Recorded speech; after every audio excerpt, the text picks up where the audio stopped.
ఈ ప్రకటన గ్రంథము అర్థం చేసుకునే ముందు ఒక విషయాన్ని మనం తెలుసుకోవాలి. మత్తయి సువార్త 16వ అధ్యాయము లాస్ట్ వచనం ఒకసారి చదవండి. మత్తయి సువార్త 16వ అధ్యాయము లాస్ట్ 2 వచనాలు.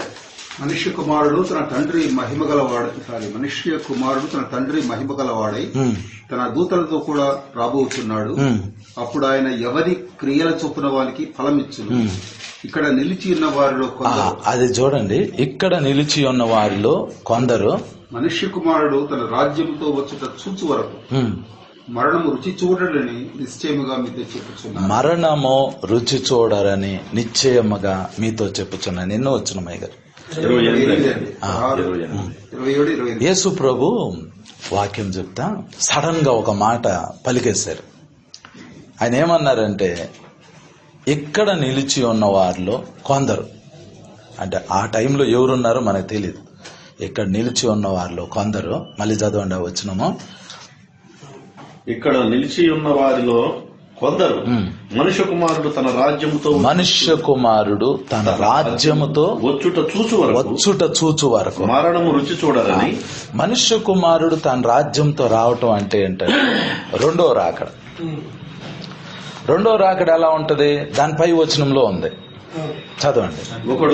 కుమారుడు తన తండ్రి మహిమ గలవాడై తన తండ్రి లోకమంతయు సంపాదించుకొని కాదు సార్, ఇదే మనుష్య కుమారుడు తన తండ్రి మహిమ గలవాడై తండ్రి మహిమతో తన దూతలతో కూడా రాబోతున్నారు. తర్వాత అప్పుడు ఆయన ఎవరి క్రియలు చొప్పున వానికి ఫలం ఇస్తాడు. తండ్రి మహిమతో వస్తాడు, దూతలతో వస్తాడు. ఇది దేవుని రాజ్యంతో రావటం అంటే. యేసు ప్రభు పరలోకం వెళ్ళాడు, ఇంకా రావటం అంటే ఏంటి? తండ్రి మహిమను చూడాలి, మనము ఏంజెల్స్ కూడా చూడాలి. అది దర్శనంలో కాదు, కళ్ళలో కాదు, వాళ్ళు వస్తారు. ప్రకటన గ్రంథం 1వ అధ్యాయము 7, 8 ఏముంటదంటే అందరు రొమ్ము కొట్టుకుంటారంట. అది చూసి భూజనులు అందరూ ఆయనను చూసి రొమ్ము కొట్టుకుంటారంట. భూజనులు అంటే విడవబడిన వాళ్ళు అప్పుడు రొమ్ము కొట్టుకుంటారు. సో తండ్రి రాజ్యంతో, యేసు ప్రభు రాజ్యంతో రావటం అంటే ఏంటంటే, మోషే తండ్రిని అడుగుతాడు, నీ మహిమ నాకు ఒకసారి చూపించు అని. దేవుడు చెప్తాడు, నన్ను చూస్తే మనుషులు చచ్చిపోతారు అని అంటాడు. అయినా 2 రాళ్ల మధ్యలో ఆ మోషేని పెట్టి తన మహిమను పాస్ చేస్తాడు. కానీ యేసు ప్రభు మహిమను తీసుకురాబోతున్నాడు. గాడ్స్ గ్లోరీ, ఫాదర్ గ్లోరీ, తండ్రి మహిమను తీసుకురాబోతున్నాడు. ఏంజల్స్ ని తీసుకురాబోతున్నాడు. పరలోకంలో ఎన్ని ఏంజల్స్ ఉన్నాయో చెప్పాలి అని అంటే, ఆకాశంలో ఎన్ని నక్షత్రాలు ఉన్నాయో పరలోకంలో అంతమంది దేవదూతలు ఉన్నారు. పరలోకంలో ఎన్ని నక్షత్రాలు ఉన్నాయో మనకు తెలియాలి అని అంటే, సముద్రపు ఇసుక రేణువులు ఎన్ని ఉన్నాయో అన్ని నక్షత్రాలు ఉన్నాయి. ఇది అబ్రహాంతో చెప్పాడు. సో ఇప్పుడు విషయం ఏంటి అని అంటే, అంతమంది ఏంజల్స్ ఒక్కసారిగా మనకి హెవెన్ లో కనపడితే అసలు ఆకాశం కనపడదు. మనం కన్నులు పైకెత్తి చూస్తే యేసు ప్రభు, తండ్రి మహిమ, ఏంజల్స్, భూజనులు అందరూ చూస్తారంట. ఇది జరిగేంత వరకు అక్కడ ఎవరో కొంతమంది ఉన్నారు.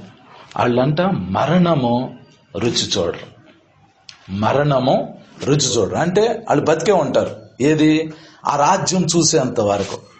సో మనకి ఎంతమంది ఉన్నారో తెలీదు, అసలు ఎవరెవరు ఉన్నారో తెలీదు. కానీ డెఫినెట్ గా యేసు ప్రభుతో 12 మంది శిష్యులు ఉన్నారు. ఆ 12 మంది శిష్యుల్లో ఒక ఆయన సూసైడ్ చేసుకున్నాడు, ఇస్కరియోతు యోధా. ఇక మిగిలింది 11 మంది. ఈ 11 మందిలో 10 మంది హతసాక్షులు అయ్యారు. కానీ ఈ 11వ వ్యక్తి 1st సెంచరీ వరకు, AD 1st సెంచరీ వరకు బతికున్నాడు. ఆయనే ప్రకటన గ్రంథం రాసిన యోహాను. ఈయన్ని తీసుకెళ్లి పద్మాసు ద్వీపంలో వేశారు. పద్మాసు ద్వీపంలో ఎందుకు వేశారంటే అప్పుడు ఒక ప్రాబ్లం వచ్చింది. అందరినీ హతసాక్షులుగా చంపుకుంటూ వెళ్తున్నారు, కానీ ఈ యోహాన్ని చంపుదామని కత్తి పెట్టి మెడ నరుకుతా ఉంటుంటే, కత్తి ఒక రాయిని కొడితే ఎట్లా ఉంటుందో అట్లా అవుతుంది ఇక్కడ. అతన్ని శిరచ్ఛేదనం చేద్దామని అంటే అది కత్తి దిగట్లా ఆయన లోపలికి. అది ఒక పెద్ద ప్రాబ్లం అయిపోయింది. అప్పుడు చంపలేకపోతున్నారు. అంటే కత్తి పెట్టి యోహాను తలని కొట్టలేకపోతున్నారు. అప్పుడు ఏం చేశారు అని అంటే, ట్రెడిషన్ ఏం చెప్తుంది అని అంటే, సెకండ్ ఆప్షన్ ఏం చేశారు, నూనెలో వేయించడం స్టార్ట్ చేశారు. సో నూనె కూడా అతని మీద ఏమి ఎఫెక్ట్ చూపించట్లా. అతన్ని చంపటానికి చాలా ట్రై చేశారు, కానీ ఆయన చనిపోట్ల. ఈ ఒక్క రీజన్ బట్టి ఆయన్ని తీసుకెళ్లి పద్మాసు ద్వీపంలో వేశారు. అప్పుడు ఆయన ముసలాయన, 95 years. ఆయన ముసలాయన. సో ఆయన చనిపోవట్లేదు కాబట్టి తీసుకెళ్లి పద్మాసు ద్వీపంలో వేశారు. అక్కడ ఈయన ప్రకటన గ్రంథం రాశాడు. ఇప్పుడు యోహాను తర్వాత పద్మాసు ద్వీపం నుంచి వచ్చేసాడు, చాలా ప్లేసెస్ లో సువార్త ప్రకటించాడు. న్యాచురల్ గా చనిపోయింది ఆయన ఒక్కడే అని ట్రెడిషన్ చెప్తారు, కానీ ఆయన సమాధి ఎక్కడ ఉంది? ఇది మిస్టరీ. ఆయన లాస్ట్ డేస్ యేసు ప్రభు తల్లి అయిన మరియని ఆయన ఇద్దరు కలిసి టర్కీలో ఉన్నారు. తర్వాత మరియమ్మ జెరూసలేంకి వచ్చేసింది, యెరూషలేంలోనే చనిపోయింది ఆమె. అప్పుడు యోహాను యెరూషలేంకి వచ్చాడు, ఆమెను పూడ్చిపెట్టేశారు. ఆమె సమాధి యెరూషలేంలో ఉంది, మరియమ్మ గారు. కానీ యోహాను సమాధి ఎక్కడుంది? యెరూషలేంలో ఉందా లేదా టర్కీలో ఉందా అంటే ఎఫెసు. లాస్ట్లో ఎఫెసు పట్టణంలో ఈయన కొన్నాళ్ళు మినిస్ట్రీ చేశాడు.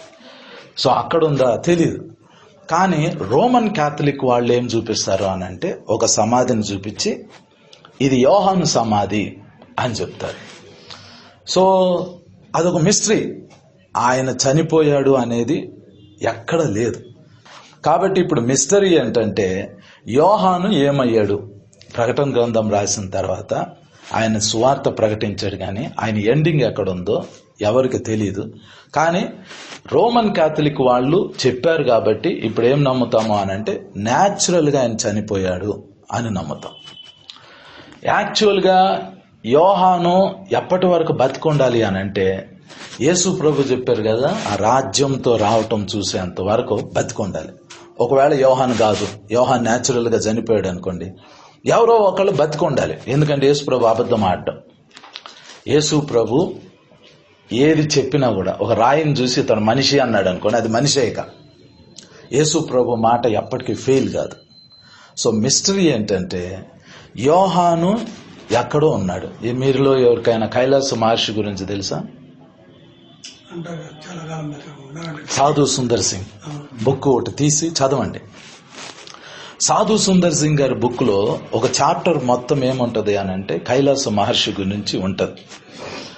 సో ఇప్పుడు బైబిల్లో మరణం లేకుండా స్టిల్ జీవిస్తున్న వ్యక్తులు కొంతమంది ఉన్నారు. మొదటి వ్యక్తి కాదు హానోకు, రెండో వ్యక్తి ఏలియా, మూడో వ్యక్తి యోహాన్ అయ్యి ఉండొచ్చు.